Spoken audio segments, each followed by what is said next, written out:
तो यह है प्रेसा कैनारियो। इसको क्यूट डॉग समझने की गलती मत करना। ये वो कुत्ता है जो गलत हाथों में जाने के बाद हेडलाइंस बनाता है। और अगर तुम सिर्फ इसके मसल्स देख के इंप्रेस हो रहे हो और इसे लेने के बारे में सोच रहे हो तो तुम अपने लिए खुद गड्ढा खोदोगे। प्रेसा कैनारियोज आते हैं स्पेन के कैनरी आइलैंड से। इनको फार्म को गार्ड करने के लिए और कैटल कैचिंग के लिए ब्रीड किया गया था। मतलब इनके खून में कंट्रोल, पावर और डोमिनेंस है। प्रेसा कैनारियो कोई नॉर्मल फैमिली पेट नहीं होता, एक्सट्रीमली लॉयल लेकिन इक्वली टेरिटोरियल होता है और स्ट्रेंजर्स को ये टॉलरेट भी नहीं करता। और अगर इनको अर्ली सोशलाइजेशन और कंसिस्टेंट ट्रेनिंग नहीं दी तो ये किसी हथियार से कम नहीं होते।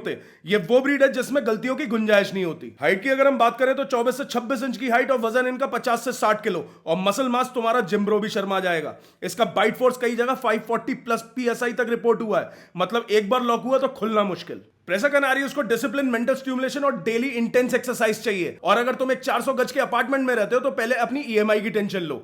अगर पहली बार डॉग ले रहे हो तो सबसे पहले एक इंश्योरेंस लो। प्रेसा कैनारियो उन लोगों के लिए जो ट्रेनिंग अथॉरिटी और स्ट्रक्चर मेंटेन कर सकते हैं, वो भी every single day. Under train प्रेसा कैनारियो एक चलती फिरती लायबिलिटी से कम नहीं होता।